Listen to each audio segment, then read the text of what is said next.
keutamaan mereka, apalagi sampai memusuhi keluarga Rasulullah.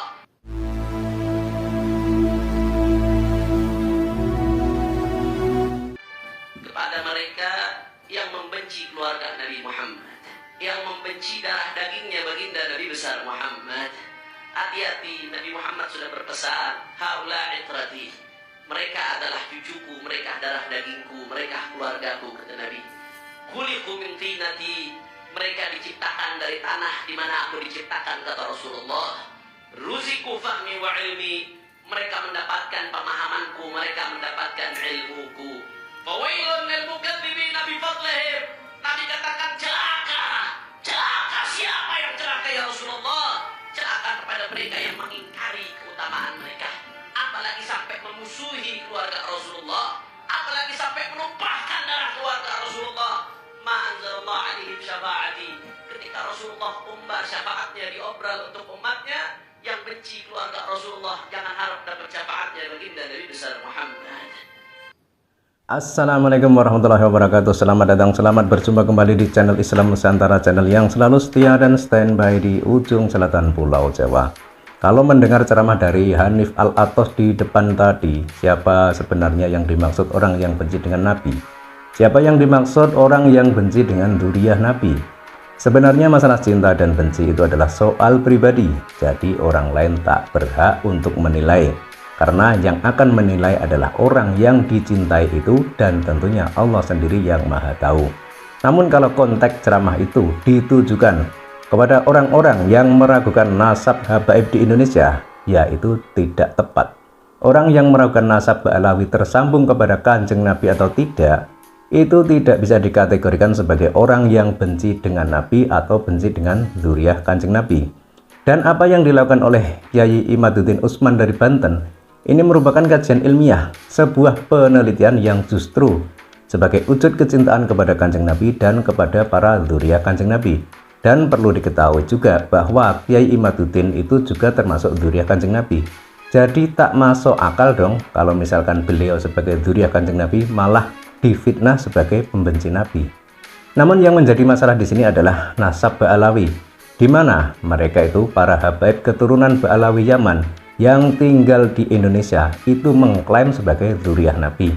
Sementara tingkah laku dari segelintir oknum habib dari mereka itu tidak mencerminkan hal tersebut. Misal Kanjeng Nabi adalah orang yang belas kasih, Kanjeng Nabi adalah sosok yang cinta damai, Kanjeng Nabi adalah sosok yang berbudi pekerti luhur, dan sosok Kanjeng Nabi adalah insan mulia dengan akhlak yang sempurna. Maka ketika ada orang-orang yang mengaku sebagai keturunan Nabi namun perilaku tidak mencerminkan semua itu, atau minimal salah satu dari sifat itu tidak ada, ya otomatis publik pun bertanya-tanya, apakah akhlak Kanjeng Nabi seperti ini? Kemudian bertanya juga, benarkah mereka ini keturunan Nabi? Begitu.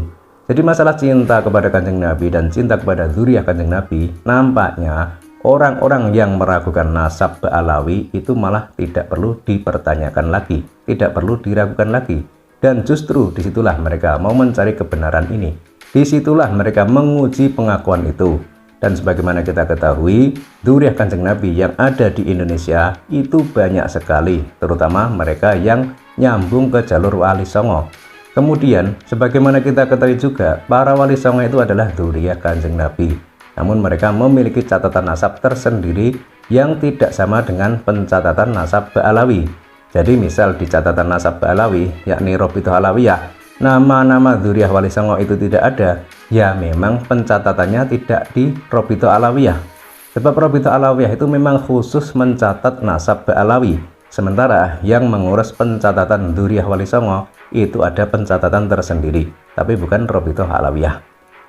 Nah sekarang yang dipertanyakan sebagian besar rakyat Indonesia adalah, apakah benar nasab Ba'alawi itu yang tercatat di Robitoh Alawiyah itu tersambung kepada Nabi? Itu persoalannya. Dan kajian atau tesis dari Kyai Imaduddin Banten ini memberikan titik terang bagi orang-orang yang selama ini penasaran. Jadi masalah cinta Nabi dan cinta kepada dzurriyyah Kanjeng Nabi nampaknya tak ada sangkut pautnya dengan adanya keraguan rakyat Indonesia kepada nasab Ba'alawi. Paham ya? Yang diragukan itu nasab Ba'alawi, bukan dzurriyyah Kanjeng Nabi.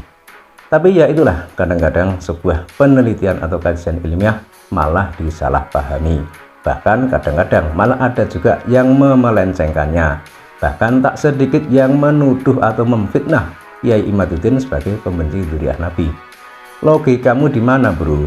Lawang Kiai Imaduddin itu adalah salah satu dzurriyyah Kanjeng Nabi. Kok bisa-bisanya difitnah sebagai pembenci dzurriyyah Nabi? Kan sudah tidak masuk akal. Makanya biar lebih jelas, ya mending tes DNA saja. Tes DNA, dan tes DNA. Salam waras.